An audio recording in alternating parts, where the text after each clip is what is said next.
Hello and welcome to the home of the Ghost Owl, and here we are back for another one of our list videos. Now this one is all about games that I recommend to play while you're traveling. For those that do tune into my live streams know that my live streams are a bit all over the place, and we don't have a consistent schedule at the moment, and that's because I travel an awful lot for work and staying in hotels, on hotel Wi-Fi, traveling on aeroplanes, using airport Wi-Fi, and so while I'm doing that, it's nice to have a few games to keep me occupied. Now, just for context, I'm playing on a Razer Blade 14. I find the 14-inch laptop to be small enough and light enough to go into my hand luggage, bearing in mind I also have to take a work laptop.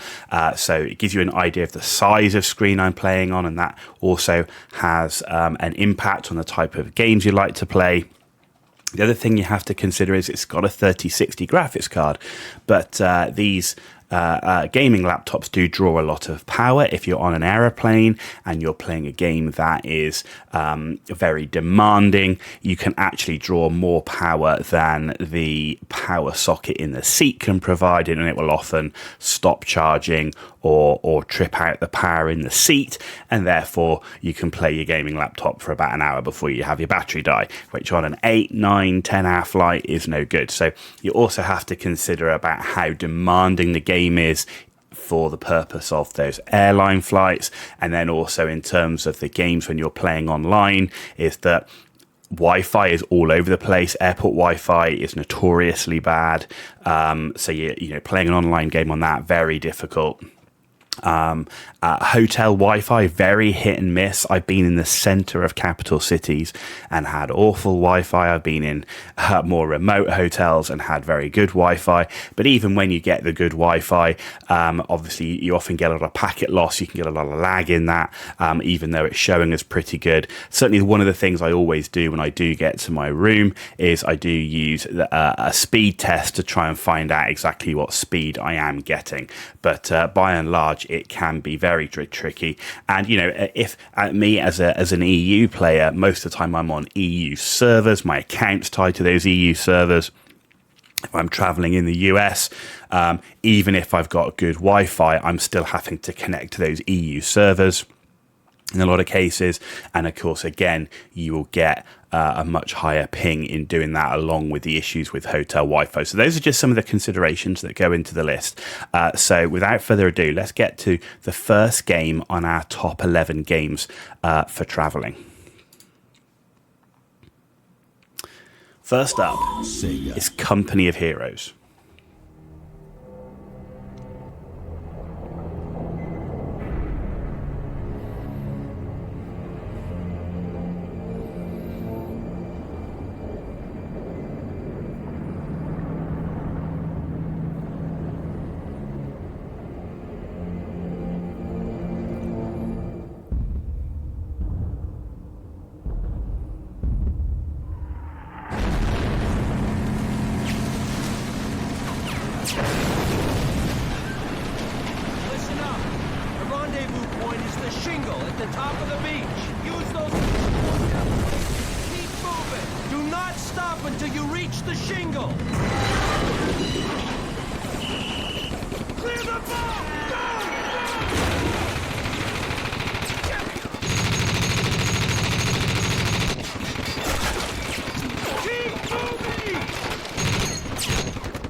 So there we have it, Company of Heroes, a very poignant trailer there, but essentially that is the opening cutscene to the campaign.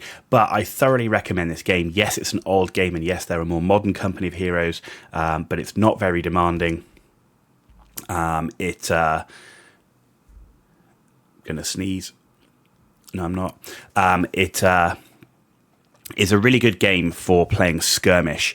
You can do a quick skirmish battle without having to get into the campaign. You can play that skirmish battle for almost as long as you want. You can either sit there and try and turtle up a base defense, or you can just go for a quick win. It gives you a lot of variety, particularly if you've got the additional packs. It gives you things like the British and the Panzer Elite, and there's lots of different maps to play on as well. So with being able to set those conditions. So Company of Heroes, and it's a game that you can start and stop. It doesn't require online. So if you're on an aeroplane, they bring your food round, for example. Very nice to, you just put it on pause, put your laptop to one side, take your food, that sort of thing. If you're in a hotel and you're working, you come back, you can play for an hour, then go for dinner. It's not a problem. So as I say, it doesn't require that online. Not very demanding. So I do find it great for playing on the aeroplane. So yeah, Company of Heroes, definitely my first choice, or I wouldn't say these are in order of priority. These are just the top 11 games that are installed on my laptop that I think are great to play and take with me when I'm traveling. Right, next up. A man can have anything if he is willing to sacrifice. With your birth comes a solemn vow. You will have nothing. Your privilege is the dirt.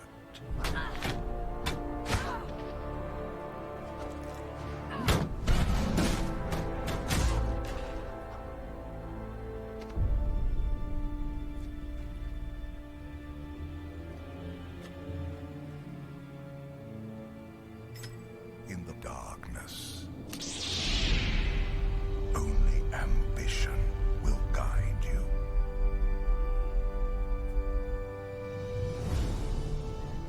The oaths you swear, the promises you make,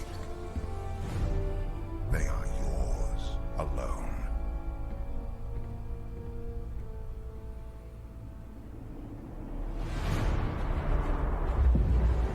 Your freedom will be the wars you wage.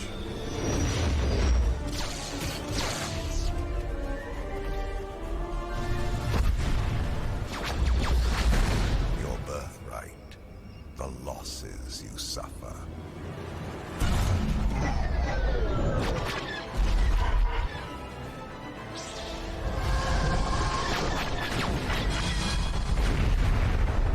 Your entitlement, the pain you endure.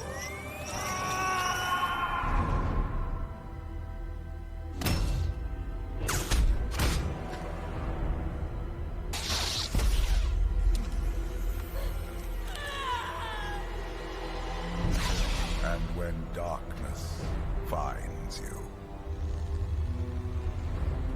you will face it alone.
son.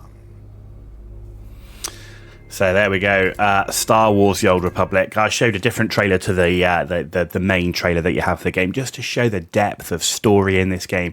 Eminent replayable, tons of story, tons of different classes. Each class has its own story, has 2 different ways to play the class, and the story itself has sort of 5 different endings. Plus, you've got all these different expansion packs. That being one of them. So Star Wars: The Old Republic, I recommend this while traveling, mainly because, again, it's not very demanding on your computer. So depending on what laptop you've got, it's much easier to play it. Not everybody's running around with gaming laptops, but also when you're playing the game, unlike some MMOs, you get a companion character who you can assign as a tank or a healer or whatever. So when you're playing the story, if you are suffering lag, it generally isn't too bad, because, you know, even if you take a bit extra damage, your companion's healing you. It's not, certainly when you're leveling and progressing through the story, it's not that hard of a game because of your companion. So overall, you don't have to worry about lag, packet loss, and so on, and suddenly dying. And generally, I haven't found it too laggy either. And of course, you do have the option, obviously, of creating characters on different servers as well. Maybe one that gives you a better ping. So Star Wars: The Old Republic, say, very replayable. It can be played on many laptops now, and also, you know, say, no issues with too bad an internet. Obviously, you know, you need a level of Wi-Fi to be able to play it, but it doesn't have to be the best Wi-Fi ever. So there you go. Star Wars: The Old Republic, number 2 on the list, and certainly, you know, gives you an option for an online game.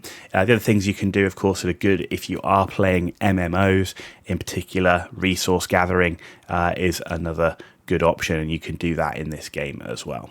Right, next up.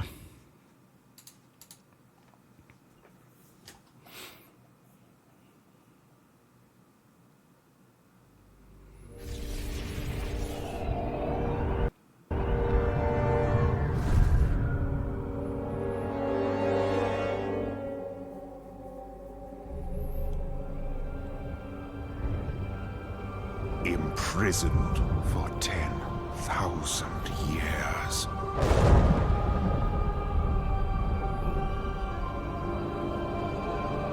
Banished from my own homeland.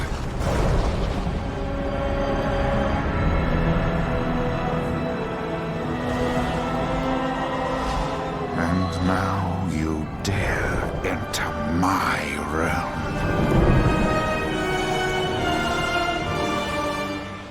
You are not prepared.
So there we go. Yes, you're not prepared. Right, World of Warcraft: The Burning Crusade. So I did put that trailer on just because it's a trailer that I particularly like. But yeah, World of Warcraft, definitely another game that I recommend if you want that online thing. If Star Wars isn't your thing, maybe World of Warcraft is.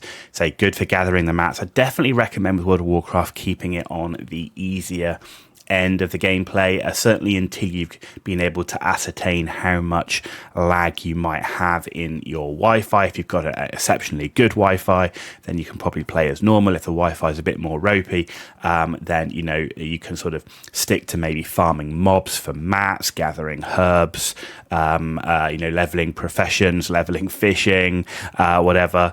I certainly don't recommend playing hardcore. And even if you're playing in the classic side of things, again, if you've got that lag, I try and definitely keep it on the easier end. So I wouldn't be trying to do a mage pull of massive groups of mobs, for example. And I'd probably want to be over leveling the content as well. So, but World of Warcraft, like other MMOs, but say these ones being much older, they're less demanding. Generally, I have less issues with lag on both Star Wars: The Old Republic and World of Warcraft for an MMO.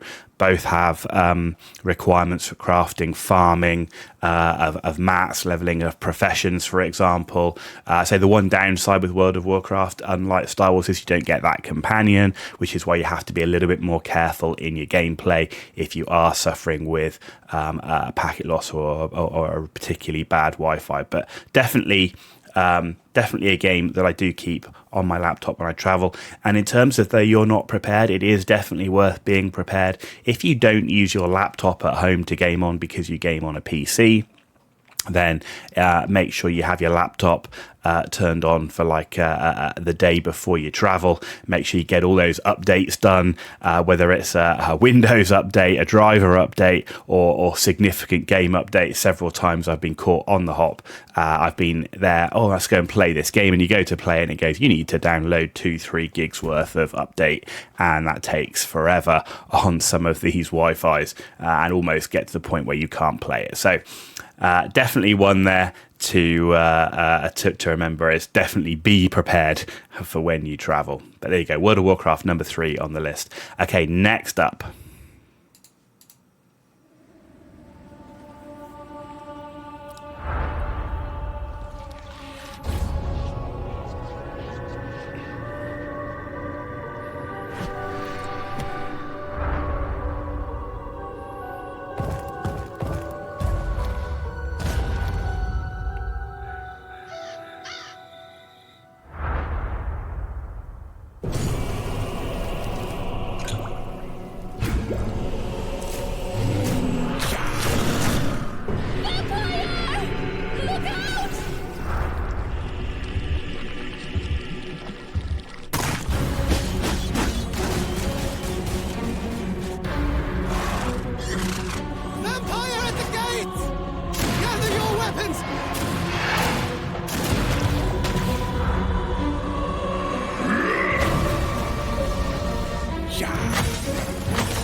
So there we go. Vampire Rising, currently in early access on Steam, due to be fully released next year. Again, it's not a demanding game. It's an ARPG style of game with survival and base building elements, which is pretty cool. I've had very little issues with lag while playing this game. Again, you're not until you understand how your connection is before you go and fight some big boss. Probably worth understanding if you've got too much lag to do so. But again, really good in terms of being able to farm materials, build that castle, keep your castle out, for example. And like I say, I just have had very little issues with lag while playing this game on Hotel WiFi. So it seems to be either it's got excellent connections or it just doesn't require as much of an internet connection to play the game. So yeah, V Rising, thoroughly recommended. Gives you something different from that MMO style that we've covered from an online perspective. There's not many games on this list that are truly online. But you know, we've covered Star Wars and World of Warcraft. They're very much of the same ilk. V Rising, something different, but something definitely viable to play online while traveling, and definitely not too demanding on your hardware. Next up, number 5.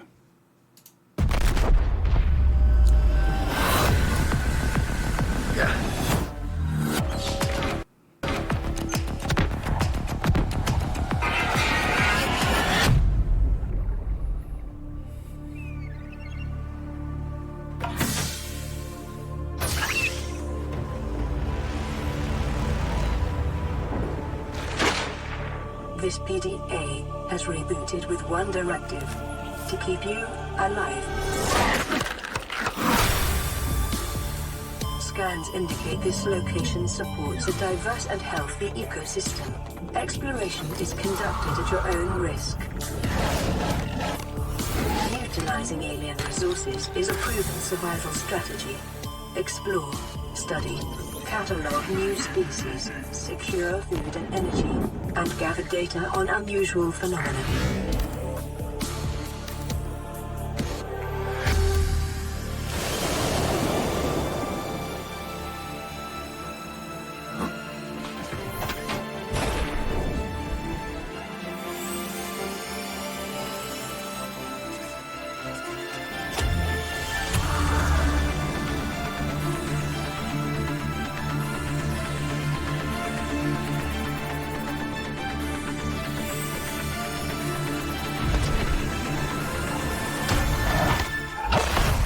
Shouldn't have gone so deep.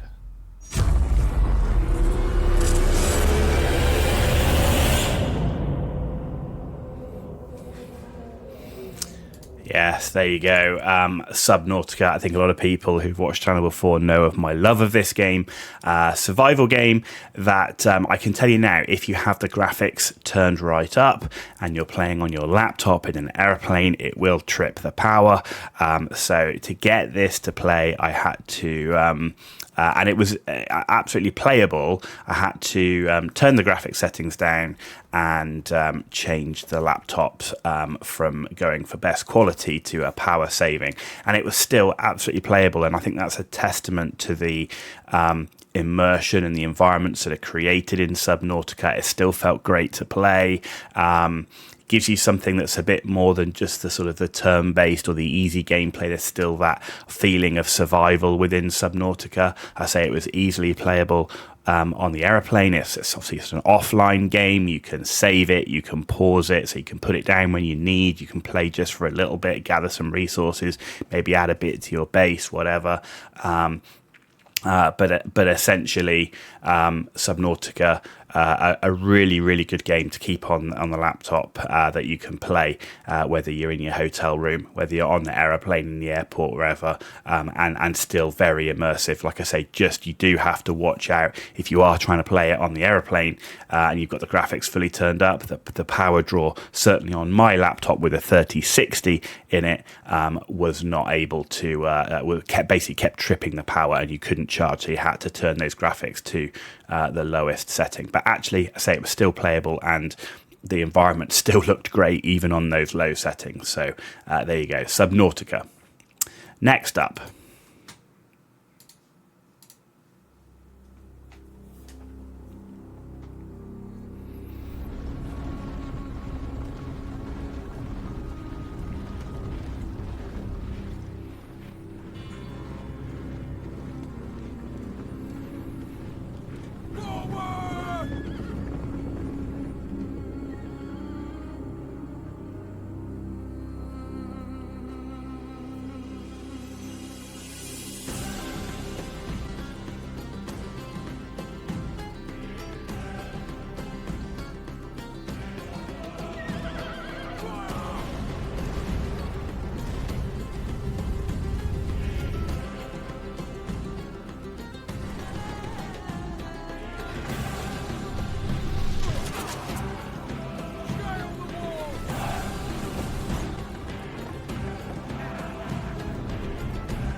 we go. So, Total War games. Total War games do make for great games to play while traveling around. It's obviously got a turn-based campaign map. You can even auto-resolve a lot of the battles, though some of the games are more demanding than others. Like, I'm a big fan of Total Warhammer 3, but it can be very, very demanding on your system. So that's something to bear in mind. You know, do you have the machine that can run that type of game? Whereas the other thing you also have to consider is gaming laptops don't have the biggest hard drives normally. You know, at most you maybe got a terabyte. Well, I'd rather have several different games to play than just one or two because they're taking up too much space. So while that was the remastered video, which is much nicer to watch, I actually recommend playing the original Rome Total War, still available. Remastered with the increased graphics is a lot of a bigger game, whereas the original Rome Total War, I mean, it's easy. You can even download and install it on an iPad. I don't recommend that. The controls are janky, not my flavour, but certainly on a laptop, Rome Total War, it's great. It's got a great engaging campaign. It's one of my favourite of the series. Medieval 2 Total War's an option as well, built on the same engine as Rome if you prefer the more medieval flavour, and in fact a lot of people would probably say Medieval 2 has a better campaign battle system than Rome. I just really enjoy Rome Total War. It's definitely one that I always take with me travelling. You have the option of so many different factions to play. You can just set up just almost like a skirmish battle. You set up your own battle and just play a single battle if you want. And I say it runs really well, even with the max graphic settings on, not the remastered, on the normal version. No problem playing that in the Aeroplane. And as I say, because it's played in so time, it's offline, save it when you want. Works really, really well when you're on your travels. You know, when you're sat in the airport and suddenly the gate's called or the gate comes up. It's literally save, turn off the laptop, and off you go. So Rome Total War, certainly my choice for a Total War game to take with you. As I say, if you've got the machine to run it, Total Warhammer 3 would be a good one. But say it is a very demanding game, and you're definitely not going to be playing that on the Aeroplane in most gaming laptops, as they won't have the power to sustain it. Okay, next up, and it's a big one.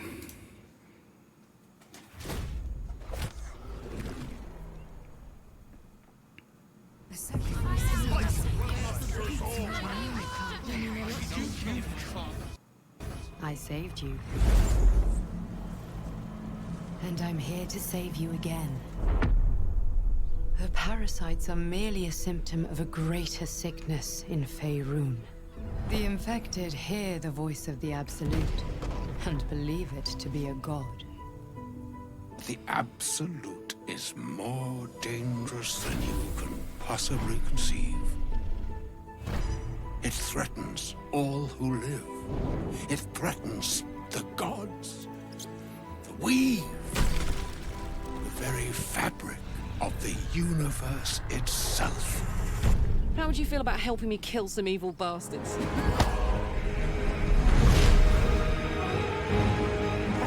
Blackith blesses me this day. Together, we might survive. I'll enjoy watching you try. In mere moments, all that you have dreaded will come to pass. When the screaming stops and your mind is gone, the rest, perhaps, is silence.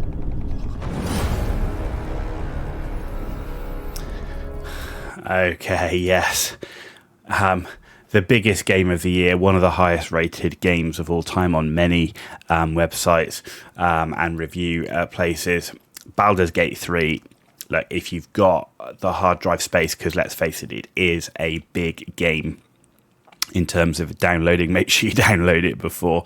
It's a big game on the hard drive, but man alive, this game has got hundreds, thousands of hours of replayability, and the fact it has turn-based combat, it's offline, makes it a great game to take with you. You know, you're probably in a lot of cases, depending on your machine, again, you're going to have to turn those graphic settings down. Probably be quite difficult to play it on a plane with the power limitations, which is why I do like to have more than one game. with me on my laptop. Yeah, I mean, Baldur's Gate 3, absolute great game while you're traveling. So much to do, so much to explore. The turn-based combat means that, again, it's quite easy to sort of not worry about having to start, stop, go away, come back. And of course, it's offline, so you're not worried about the sort of the Wi-Fi element as well. Yeah, I can't recommend it strongly enough. An absolutely amazing game, thoroughly deserving of all its reviews, and I think it's going to be pretty much in the top 10 games of all time for a very, very long time. Yeah, you can't rave enough about this game. Say the two downsides you've got to think of is it is a very large game on your hard drive, so you just got to think about what space do you have. Solid state hard drive really helps out, but they're generally not as big, and also you're probably in a lot of cases going to have to turn down those settings to make it run nice and smooth on a laptop, unless you're rocking with a top of the range gaming laptop. Okay, that's Baldur's Gate 3. Right, next up, 4 more to go.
Okay, World of Warships. So, as you'll notice, there is no online shooting games in this list. Certainly not player versus player. And that's because it's almost impossible to play any type of first-person shooting game, even some tactical shooting games as well, with Wi-Fi in hotels and airports and so on. Almost impossible. Totally unplayable. Even the slower tactical shooters, MechWarrior Online, for example, World of Tanks, for example, they're absolutely impossible to play with these Wi-Fis. Not least of which you'll also probably be in a lot of cases stuck on a European server if you're somewhere else in the world as well.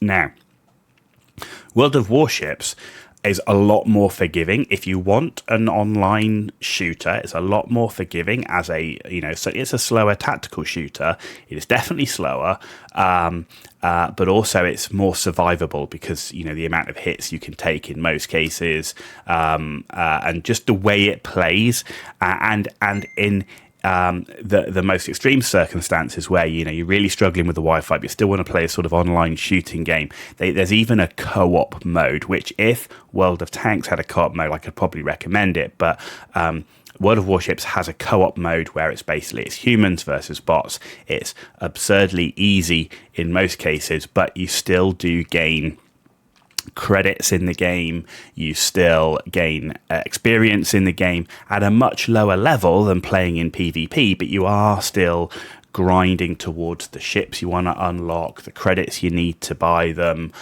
you're progressing your battle pass or whatever it is you've got. So if this would be my one recommendation of a shooting type of game. Yes, it's not a first-person shooter, but of a shooting type of game with a bit more action-orientated that is online while you are traveling. So yeah, World of Warships definitely the one I would recommend there. Okay, 3 to go. Next up.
Okay, so this is a game I recently completed a playthrough of on my channel. It's called Planetcraft. It's currently in early access on Steam. It's a really, really good game, and again, one I thoroughly recommend while traveling. It's not demanding on the system, certainly less demanding than Subnautica. It's got a very Subnautica feel to it in terms of the base building, the modularity. It looks like it uses a lot of similar assets, but it does play in a completely different way in that there are no enemies. There's no bad guys. It's all about survival and base building, exploring, and makes it a very relaxing, chilled out game. And a game that actually, when you're in a busy environment, whether it's that airport, whether it's that aeroplane, whether it's, in the hotel, but you've just got back from maybe being out at work and you're coming back, then you've got to go for dinner and you've got, small amounts of time. You can go and gather some resources, maybe explore a wreck or something like that. Planetcraft is absolutely great. Like I say, for base builders in particular, absolutely amazing. There's a lot of exploration. Huge amounts of stuff in base building, but what makes it all worth it? You go, okay, so you're building a base, okay, I get that, but it's the terraformation.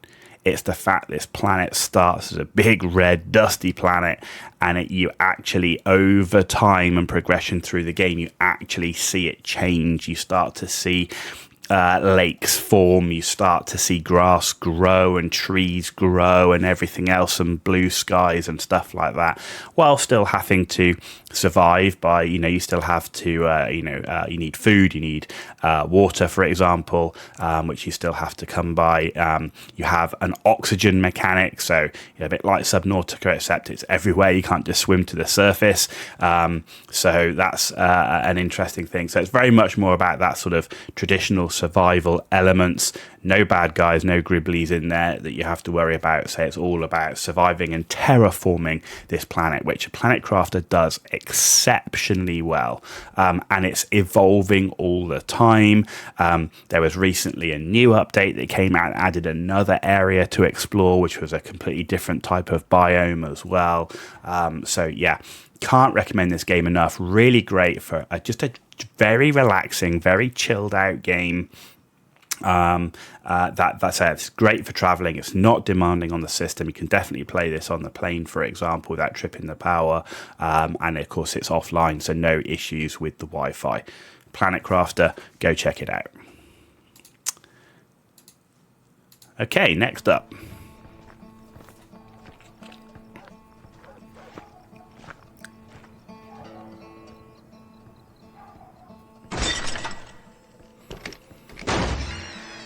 Report unusual behavior. Barricade your homes. Avoid all contact with infected individuals. Wait for official instructions. Wait my ass. Kill all sons of bitches. That's my official instructions.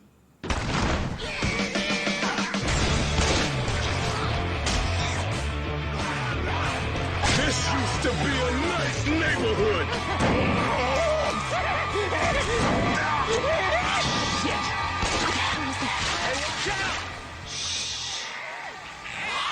This is some grim shit we got ourselves into. Get back! Get back! Who the hell puts an evac station up 30 flights of goddamn stairs? Come on, Coach. Maybe the helicopter. Maybe it's made of chocolate.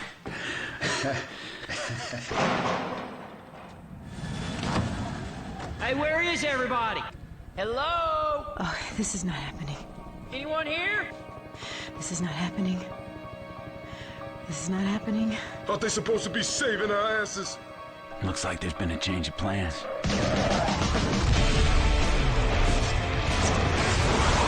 Stop the bombing run!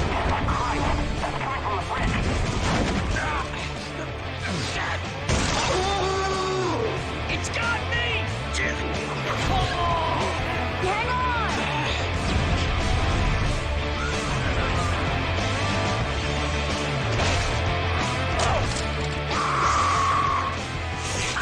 What the hell?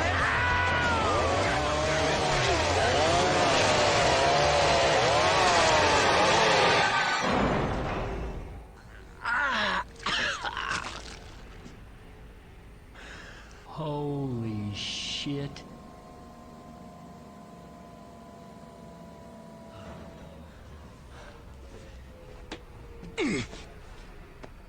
Hey, kill all sons of bitches, right? I have not come this far to die now.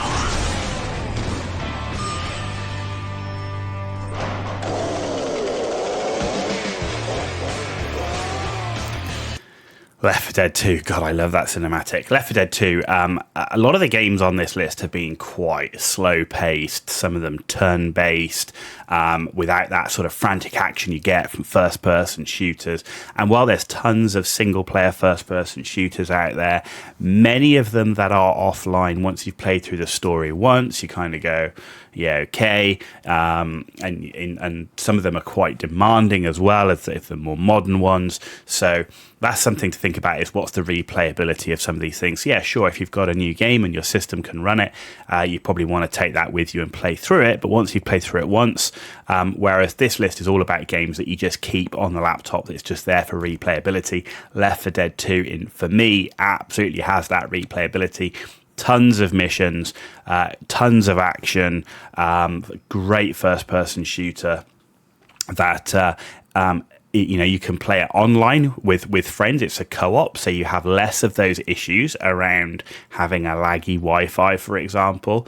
You don't have to worry about somebody else having a better connection and shooting you first, but also you can play it offline, and the AI companions aren't terrible as well, and it's definitely not a demanding game, so that's the other thing. So you have to think about what are the criteria for this list is. How big is it on the hard drive? How demanding is it on the hardware? Is it offline or, is it online? So on. And this has a bunch of things there in terms of it's got that action.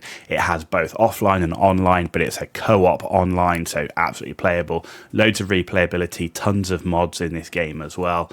And thoroughly recommended, and one that I definitely leave on my laptop. And every game on this list is on my laptop that has a 1 terabyte solid state hard drive, and I can get all of the games on this list on that laptop. So absolutely doable for that. So we're coming up to the last game on the list now, and let's check that one out.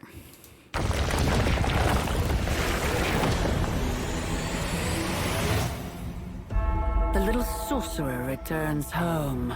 Already, the power of the sanctum returns to me. Your days of plundering its secrets end today! But that was never the plan. Now. Yes, Mother. No! We're losing her! Doc, come on! We have to go! Believe if you must! I can hold it! Like hell you can!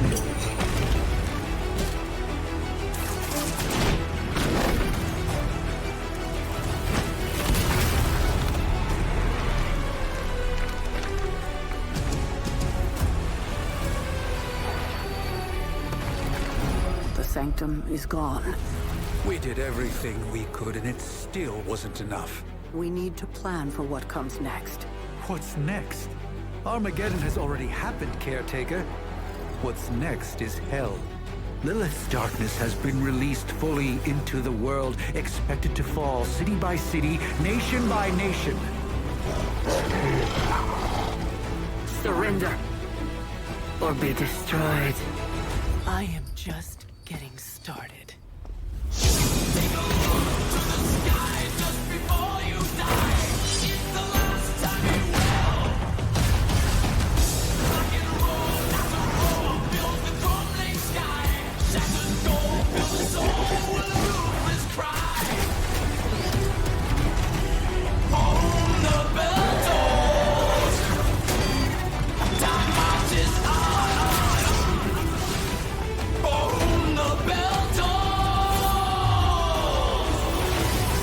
The prophecy of the midnight sun approaches.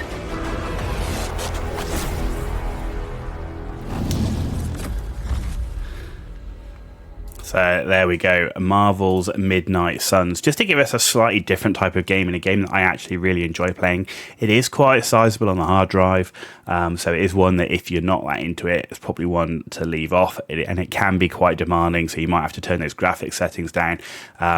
Midnight Suns, wish there was a movie on this, but actually it's a really fun game to play. There's lots of stuff to it. If you kind of like tabletop games, a bit like Marvel Crisis Protocol, stuff like that, this gives me that kind of flavor of it. Kind of card based, you set your team up, turn-based combat with sort of these cut scenes and real-time movement in between, but the actual combat itself turn-based. You can actually use objects in the environment as well. So a game that I thoroughly recommend. It's kind of back to that slower paced turn-based style game that I actually like to play while I'm on the move, say in these airports, aeroplanes and so on. Midnight Suns, definitely one to recommend. Very replayable as well, I find, just because of the way the game kind of plays out. You can go back, you can play it slightly differently. So Marvel's Midnight Suns, that's the last of the items on the list. I'll say all these games I take with me when I'm traveling. And just to reiterate that, it's a 14-inch Razer Blade laptop, so you've got to think about the size of the screen I have. I've got a 1 terabyte hard drive. It's got a 3060 graphics card, which is great for playing the games, but on an aeroplane it will trip the power if you're running a demanding game. So think about the settings. One of the mitigations of that is moving your power presets from quality to power saving, which does help, but of course it means that you've got less juice there to actually run the game, so you've got to think about that. I hope you found this video informative and interesting. If you did, give it a thumbs up. If you didn't, give it a thumbs down. Let me know why in the comments down below. And as always, if you want to see more content, please hit that subscribe button. Totally free for you to do. It means a massive amount for me, so thank you for that in advance. You've been watching The Ghost Owl. Tune back in for some more of our game content.